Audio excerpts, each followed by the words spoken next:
welcome back to another edition of Trucker Talk Thursday. I am your host, Marsha Withers with Extraordinary Logistics Solutions, and we are the solution to your transportation needs. Thank you so much for joining us tonight. I hope you are enjoying this topic of dementia and Alzheimer's. Father Jesse Withers and how he transitioned from dementia to Alzheimer's and that whole walk and that process. And because of that process, we are pretty much laying out some things that you can look forward to as you find a person that may have a dementia or going through a phase of Alzheimer's disease. Now, it is one that can be hereditary. It is one that is just lying dormant, waiting on the opportune time to manifest itself. Last week we talked about various reasons why the development of Alzheimer's and dementia takes place. So this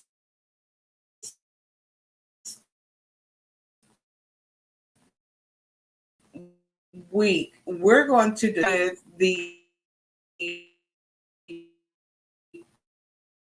caregiver themselves. As a caregiver to my father as he was going through these transitions, I had a lot of issues. And I can admit my issues because I was angry, I was mad, because I'm in my prime of my life.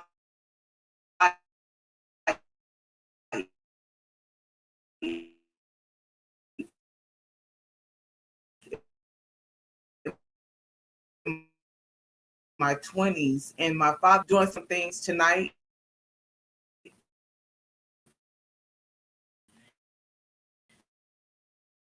and a lot of uh,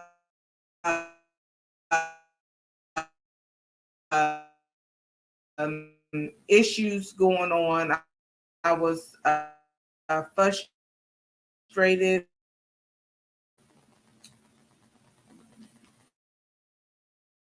and now I am in it, right? And so I have people telling me, well, Marsha, just calm down. Don't be so anxious. It's going to be okay.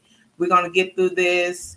And as I'm getting through this and, making the doctor's appointment and having my whole life adjusted and changed, I really had to sit back and calm down because it was me that was chosen for this assignment. And because it was me and not my other siblings, and again, too, I'm a daddy's girl, as we discussed earlier, that my father wouldn't want to go to anybody else. Honor and privilege. I'm readjusting my life, readjusting my school schedule, readjusting my work schedule, readjusting my playtime, because now I don't have as much playtime because I'm taking care of my dad, right? Um, but that is one of those processes, and going on vacation, going on trips. There's a lot of things that I didn't do, positions that I didn't take because I had to care for my father. Well, guess what, you all? We have our special guest coming back with us today. We have Jackie Lindsay.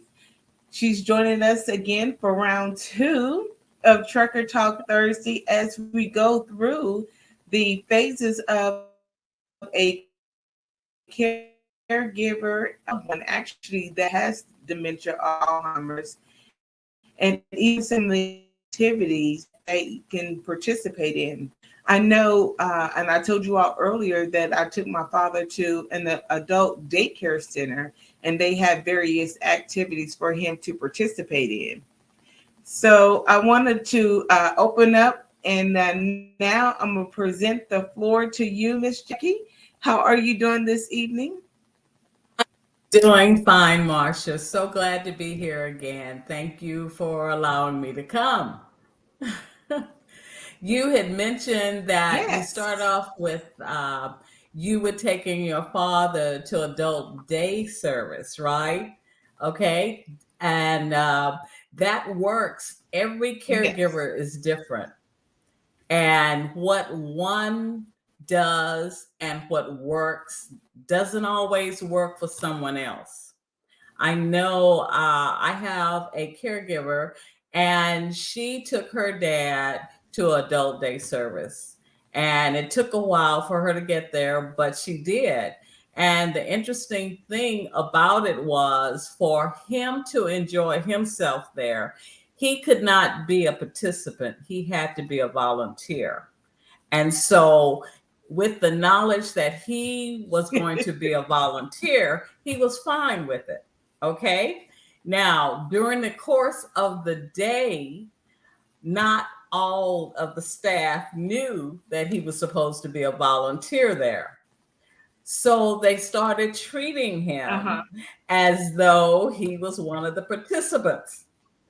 And that changed everything. Oh, He went from a happy camper to wait until my wife picks me up. Okay. And so it's very important that everyone be on board with whatever decision you're going to make. Because number one, the caregiver can get confused. The family member that calls themselves supporting can escalate the problem.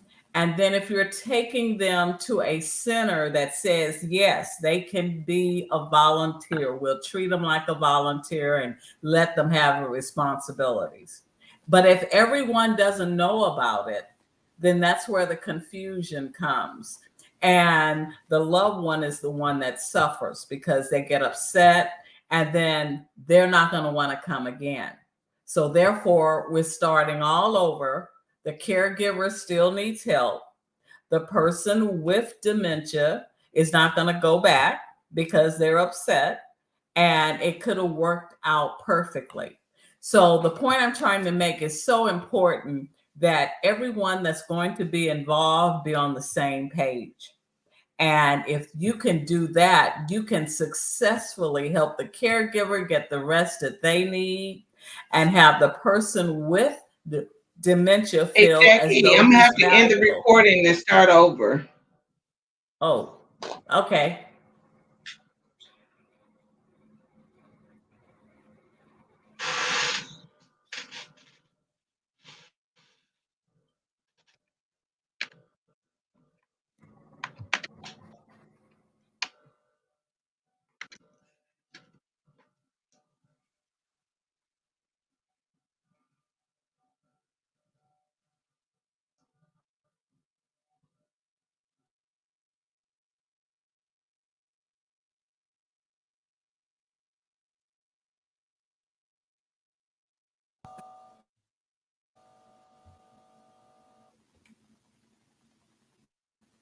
All right.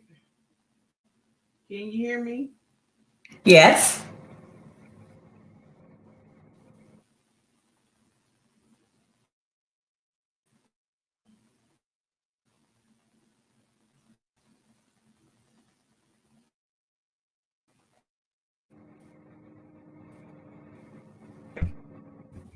Jackie, can you hear me?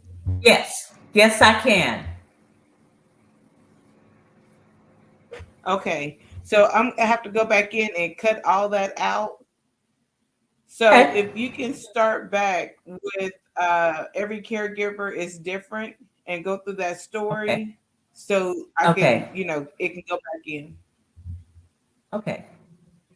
All right.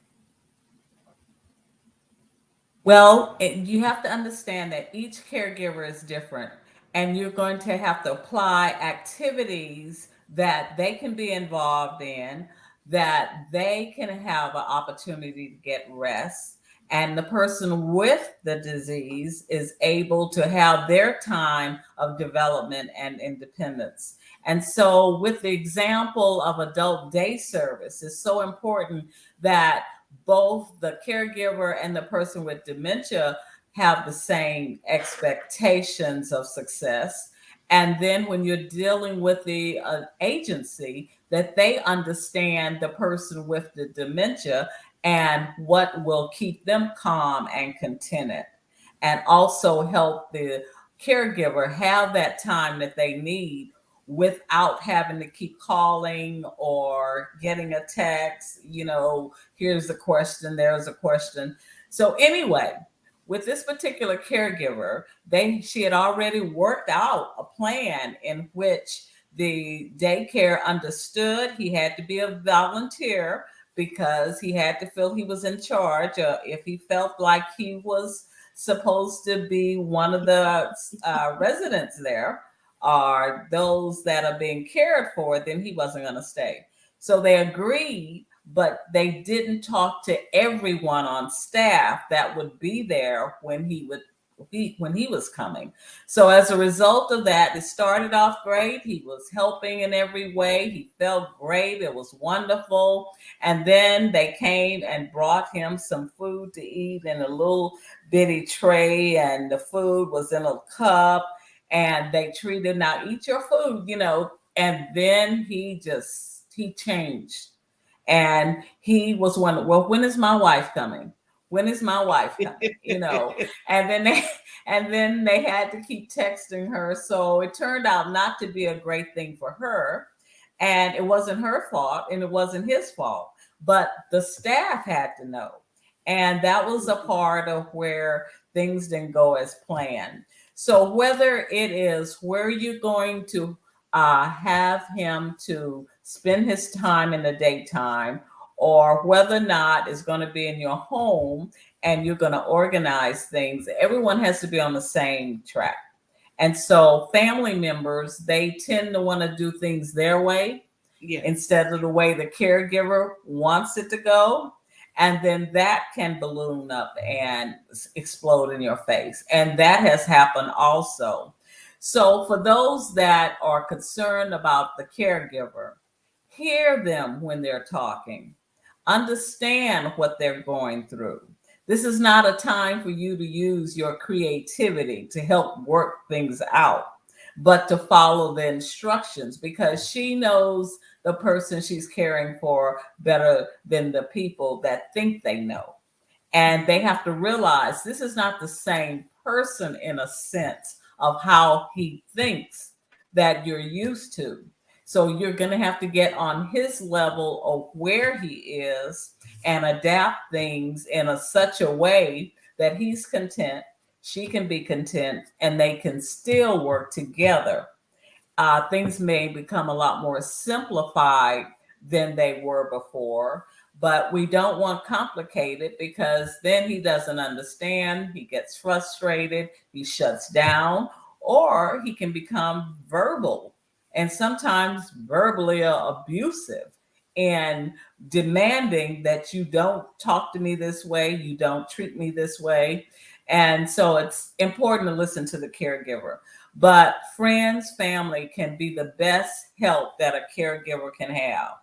And really, it needs to start off from the very beginning, not wait until they get halfway through the process and say, I'm going to need some help.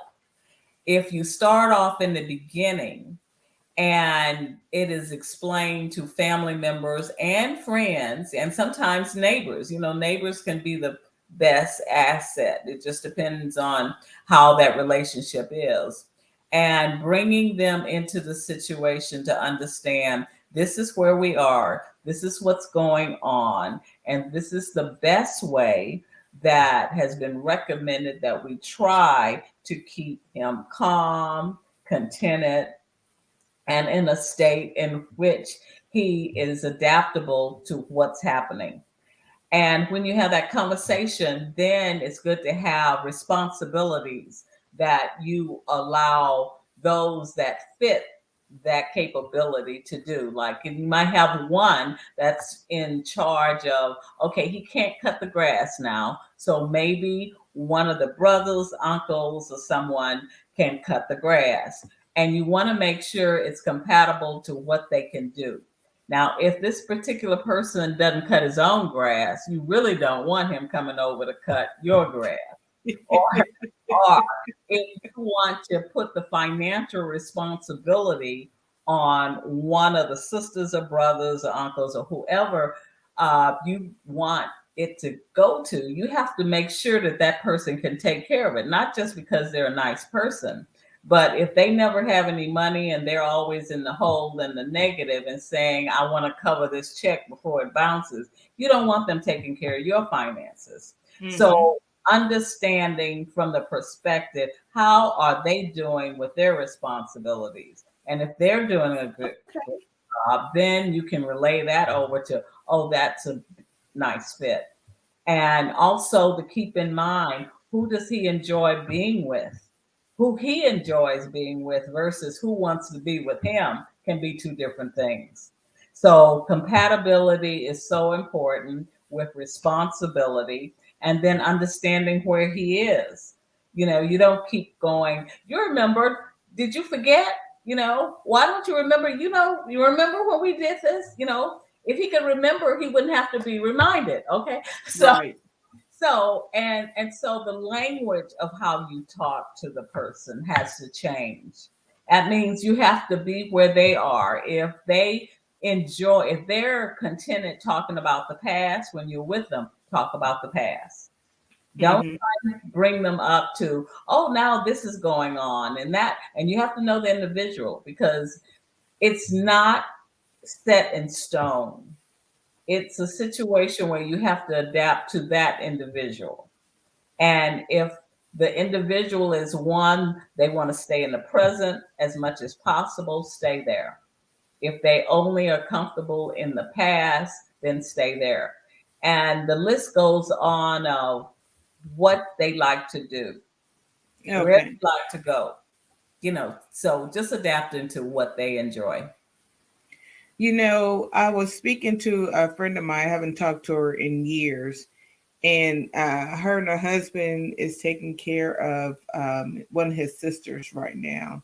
And you know, you can hear the frustration, and you can hear the anger.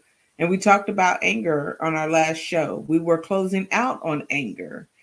And Yes. so now I'm bringing that subject back around because, you know, when someone is caring for you, but you have this anger in your heart for, you know, your life or how things have transitioned, it makes it harder for the caregiver to really, you know, truly care for you when it's anger that they're battling instead of someone that is, you know, my father, he really didn't have anger. For the most part, he was, you know, he'd laugh, he'd joke, he'd smile. But the anger part, I really did not see until the day that he wanted to leave and he couldn't leave.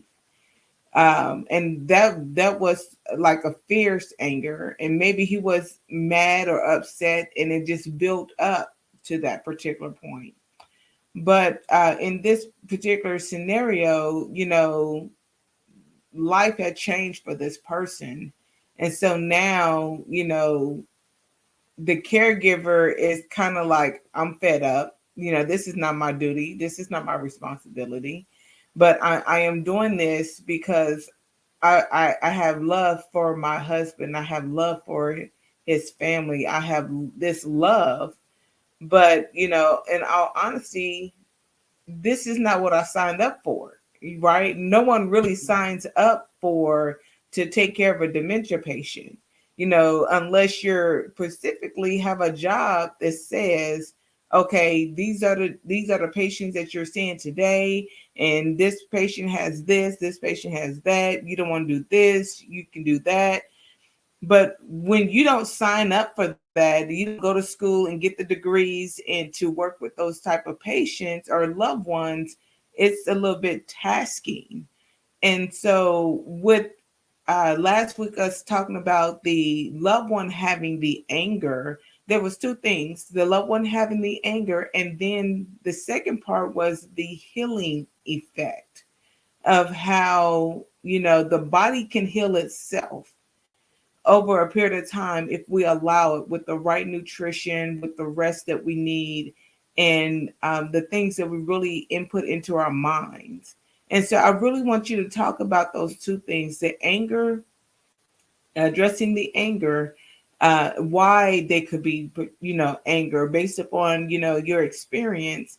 And then what are some of the healing mechanisms that one can do to to turn around the signs or the diagnosis of dementia, Alzheimer's disease.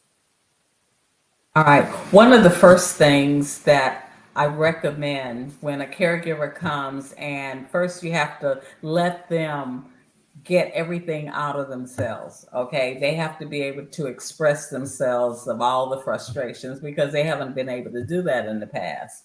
And when you recognize what the problem is through what they're saying, then you develop a plan not only for the caregiver, but also for the one with the disease, their loved one.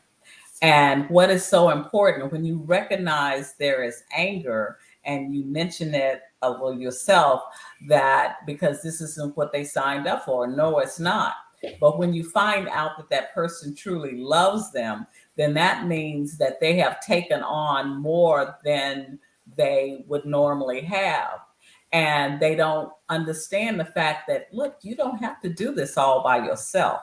So, one of the ways to get rid of the anger that this person has is to be able to transfer some of the responsibility to others. Where is an organization we talked about, a family member, or them having a schedule for themselves as well as having a schedule for the person that they're caring for. And the other thing is that it is okay for them to get upset. We there is what you call the caregiver bill of rights, and it is like I have a right to get angry for a short time and then to solve the problem. I have a right to express my feelings, but after expressing my feelings, I must make decisions. So we're not saying don't get angry, don't get mad, because they are build it up within inside of themselves. And that causes physical problems if they're Mm-hmm. not able to express it in certain ways.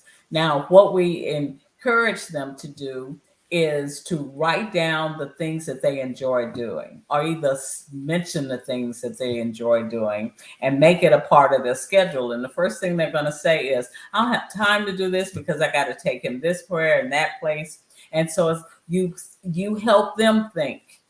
You have a friend that they enjoy being with. There are activities that he enjoys doing, and this person can help. So you have to help them develop a schedule, Okay. because the stress comes with not having a schedule. It's a schedule that the loved one needs to stay on, and one that she or he needs to be on, so that she has time to herself and he enjoys what he used to do at a simplified level. And so the frustration that the loved one will have is recognizing I can't do a lot of things. Driving is a major issue. Mm-hmm. When they recognize they almost hit somebody, when they get to the stop sign and all of a sudden they don't know where they are, and it takes a minute for them to, oh. And so when these episodes happen, we have to have plan B. And in Okay. some cases, you need a plan A, B, and maybe a C. And that is, if he can't drive, then who is going to be the driver? And if that person can't be around, then who is that third person that you can call on? And so that starts from the time they wake up in the morning until the time they go to bed. There has to be a plan, but there also has to be, if A doesn't work, what are we going to do with plan B?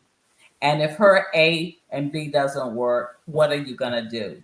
What happens is when there's no plan and the manifestation of anger starts showing up. And both of them are upset. One, because they can't do what they used to do, they can't get the words out, their thinking stops, and then they are lost. And then the caregiver is needing her own respite time.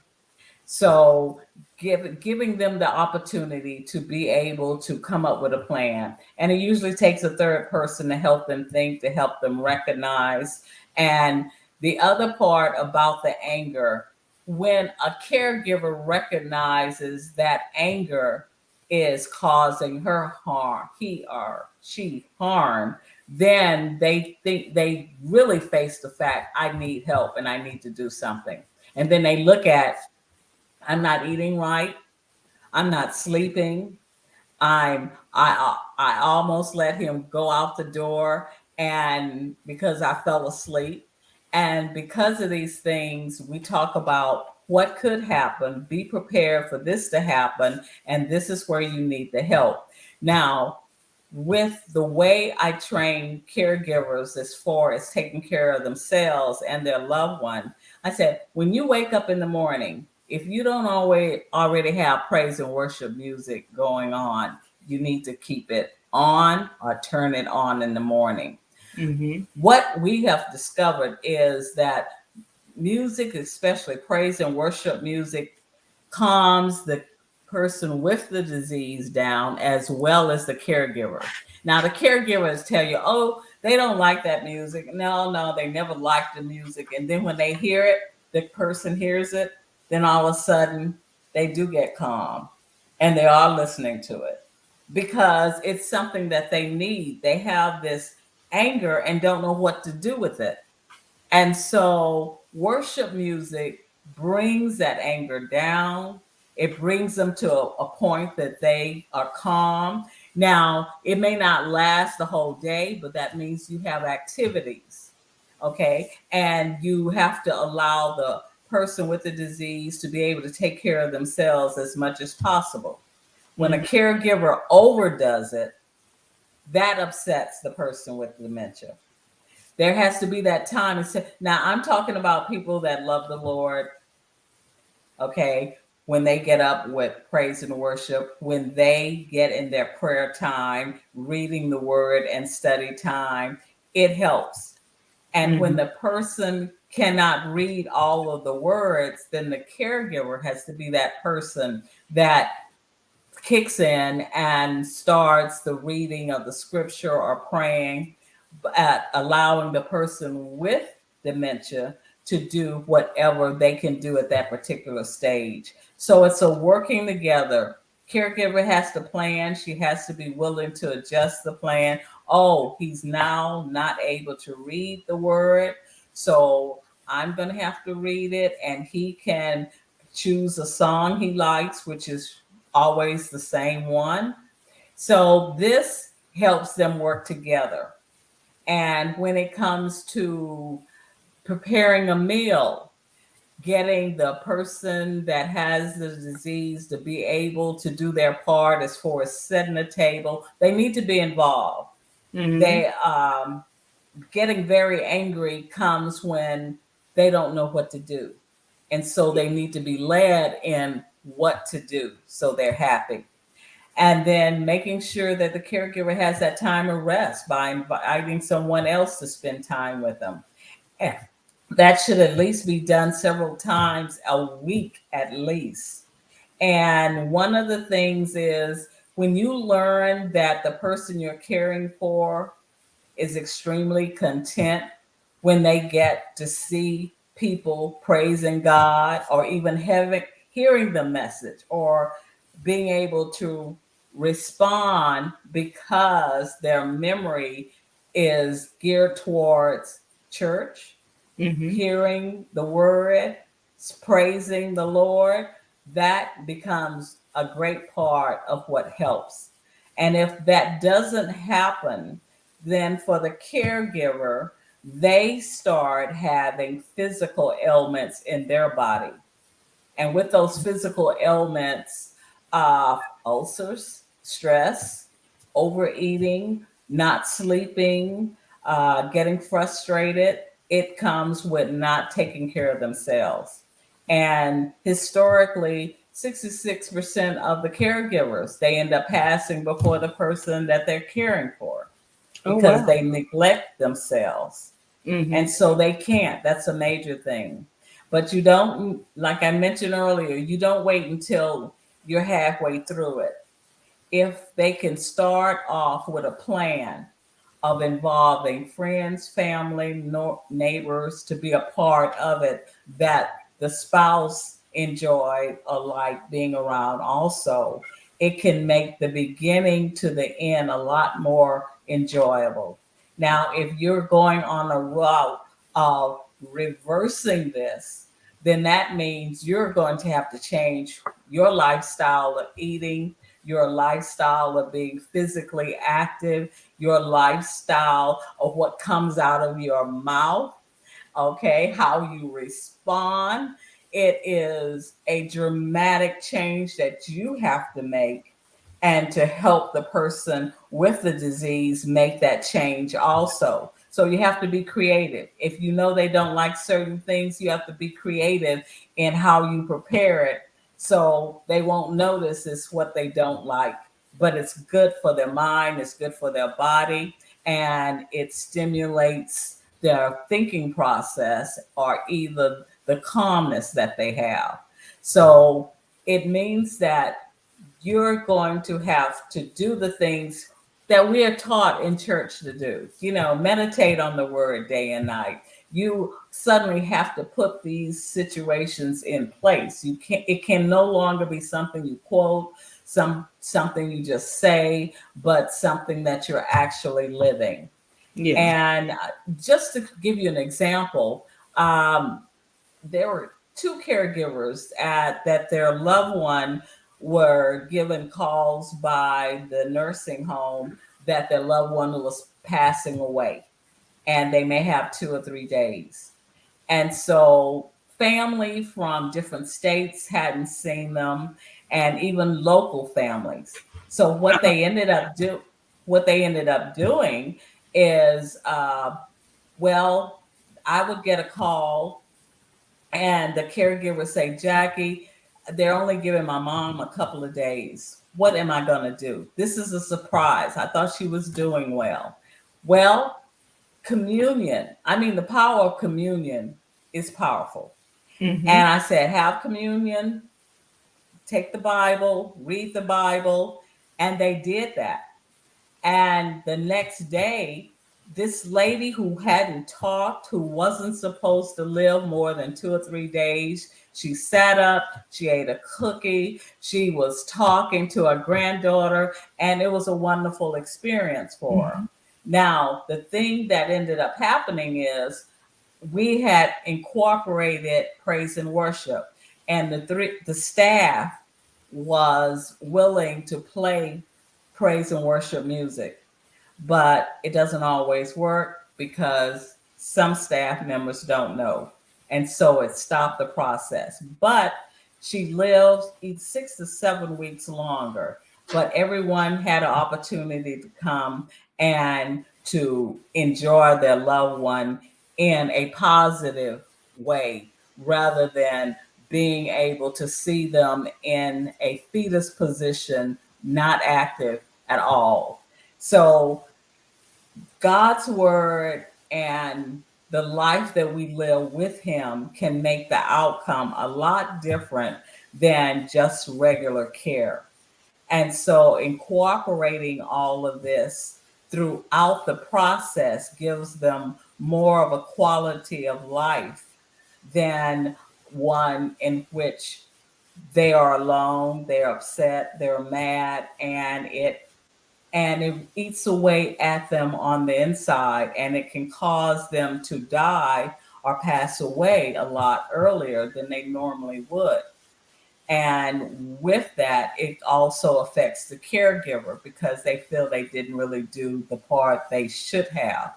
And Mm-hmm. they have to learn that whatever you do, you did what you knew to do.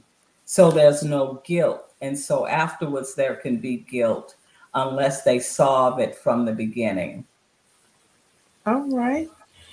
Well, thank you for the information. And speaking to you again through this period of time, you have provided me with some pamphlets. And one of the pamphlets here is regarding the loved one that will wander off. Ah, yes. So this Yes. one came from the Alzheimer's Alzheimer's Association. stuff. Mm-hmm. Mm-hmm. And so you Uh-huh. can get this pamphlet from them at alz.org. So that if Yes. you find that your loved one is wandering, don't be like me, because my father wandered off and he had nothing on him, Oh and I gosh. was frantic.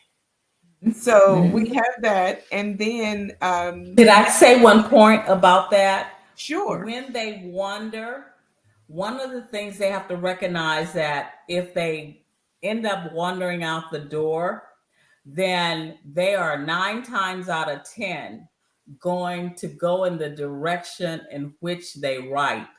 If they're right handed, they will go right. If they're left handed, they will go left. And normally, if they by chance go forward, they will go forward until they can't go forward any longer. So it helps knowing they're right handed and there's not really a way for them to get too far going straight ahead. Then it saves time if you will go the direction in which they write. Okay, that's a little information, and they're generally within a 2 mile parameter, Okay. and you can search for them there. Yeah, so that helps knowing that, and having that safe return bracelet and necklace helps. And if they are difficult about wearing it, then you have one and wear it too. And Mhm. that's to bring you together. That's what they think, but it's for their protection. Awesome. All right. And so next week we're going to go through a planning phase. We have this pamphlet right here, and we're going to have a financial planner. And yes, a financial planner. He worked with um, oh my goodness, with Northwest Insurance Company, and he's going to give us some information regarding disability insurances, some of the things that you would need, life insurance policies. Sometimes we don't think about life insurance, but it's something that we have to concerning, especially when you're a truck driver, because anything is bound to happen to you. You can make a right hand turn coming off an exit, and then guess what? Your truck lose control and you have an accident. Some accidents are intentional, some accidents are not intentional. But some of you all don't have the life insurance. I've said it before and I'll say it again. OOIDA have this they have disability insurance through OOIDA as well. All right. And most of you all are members of OIDA. So, look it up. Get the insurance that you need to cover you and your family, because you're driving this truck, and 9 times out of 10, you are the owner operator, and you have no other source of insurance to protect you if something was to happen to you. And it's just minimal cost to get it done, depending on how much you want. All right. I'm going to leave that note with you. All right. And last but not least, we have Jackie have wrote a book, and it is $5. You can go to her website, and we will give you that information so that you can have this pocket size booklet that you can keep with you. You can keep and put it in your purse. When you're just at the doctor's office, you can thumb through it. If you're at the bus stop, you can thumb through it. If you're at the truck stop, you can thumb through this book and get the information you need to help a loved one out. It could be you, it could be someone that is close to you, or somebody that is going through this similar situation. We mostly tend to think that women go through Alzheimer's and dementia, but guess what? Men, you are there. You're right along with us. Okay. And so you're not exempt. Get this book, it's $5. And you can visit her website. Jackie, give us your website, please. www.lindseyhouse.org. That's LENZYHOUSE.org. Or you can go to propheticed.com. Yes. All All right. right. And as you And can see, I'm sorry, go ahead. no, I was just going to say it's a great reference. When you're going to the grocery store and you're trying to eat healthy, you can look, okay, what are the healthy foods? You can look in the pamphlet, it has the healthy foods, the ones you shouldn't be eating. And then when you're out and you're trying to stay active and energized and taking care of your body, what are some of the things that were said that I can do right now, okay, or I need to remember to do? And so when you're sharing the information, it's great to be able to share. I know this one lady who had a miraculous return of her father that she, when he passed away 7 weeks later, then I went to the funeral and she was saying, I don't go anywhere without this mini book because I run into people. And then she said she used to always have it because she was always looking up different things and all. And it's not the biggest, but it is unique because in 80% or even larger percentages than that when they talk about Alzheimer's and they don't mention God, God's not in it. These are the facts, and that's it. And they never allow God to have his place. Because when you hear about those that were healed from Alzheimer's, they are 99% in the body of Christ, where some minister prayed for them, and that what sometimes it's a spirit, and then other times it's the mind just shutting down and needs to be turned on, and or just God just doing what he does, and that's just healing. So it's not impossible, and wherever they are, they can have a quality of life that others don't have, but it depends on their relationship with the Lord, and it depends on the caregivers. Okay, and then the caregiver can be the intercessor and hear from God, and he directs them in how to keep them calm and content. So yes. One thing I want to clarify before we go is that when you said the body of Christ, and so I want to make sure that we're not specifying any type of church by the name of the body of Christ or God in Christ or things of that nature.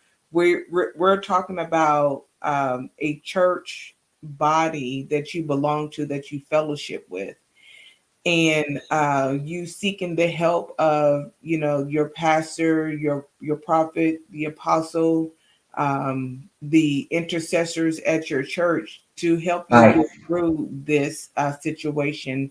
Last month we had Dr. Tala Price on, and she talked about cancer, breast cancer, and those effects, and how you really need to partner up with someone in your church community so that they can help pray you through certain situations. And we do know that prayer answers things, it answers a whole lot of Yes. things. And we have to have Yes. the ear to hear what the Lord is speaking to us in that time concerning that situation that we're praying for.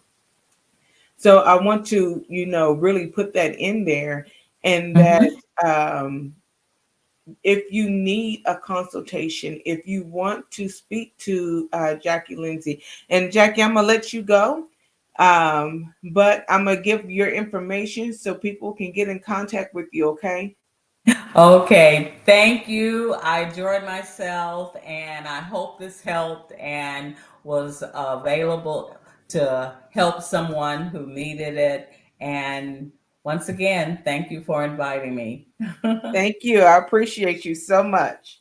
Have an Bye-bye. excellent evening. Thank you. Thank you.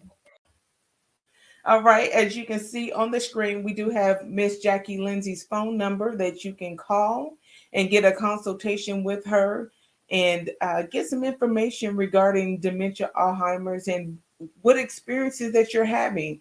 This is not a subject that you have to go through alone. As we talked about, her pamphlet is right here. You can go to her website and get the information for your family. This book is only $5. And $25, you can give it to 5 members of your family. And so no one is alone in this. Okay. Your friends, a lot of times we have families that have a whole lot of children. Right. And then we have those that may have one child or no children at all, but there's still somebody that is connected to that person. That person is not isolated. So get the book. Go to the website, get the book, or give her a call at 918-606-8131.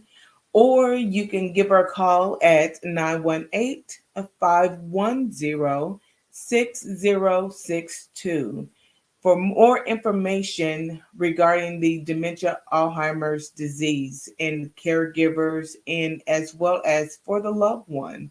You have a whole network system with her and her program that she offers. She is based here in Tulsa, Oklahoma, but the knowledge is worldwide. And her information and her voice is worldwide. So give her a call and get the information you need for your family to succeed with all victory and all power. All right. Okay. So next week, like I said before, we're going to go through the breakdown of the planning stages. The important records. We're going to make sure that you have all the information that you need just in case your loved one transition, or just in case you feel like you may be going through dementia and you want to get things in order for your family, and you can pre-plan your will, pre-plan how you want to live as your living will. A lot of people don't have a living will, and so they're at the hands of somebody else. I'm sorry, I'm not going to be at the hands of somebody else. I am determined. I already have my own living will. So if I'm not in my right mind, guess what? My son knows this is what my mama wants. You all can't do this because it's not in her will. It's not how she wants to live.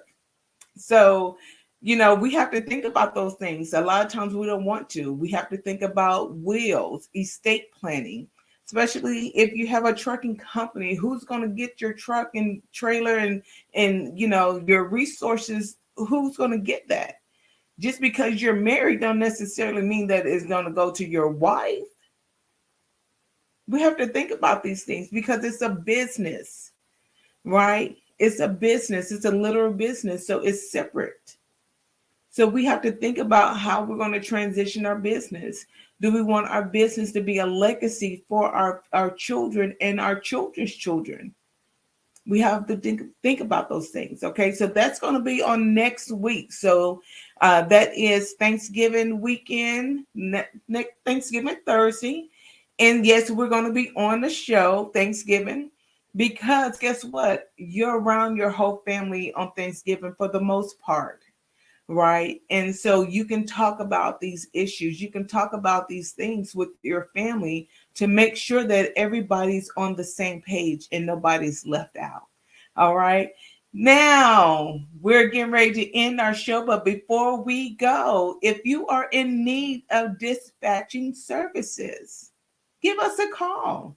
Call us at 1-800-404-2554, and we will be happy to assist you in your transportation needs. We have various services and various plans that we do offer the commercial driver.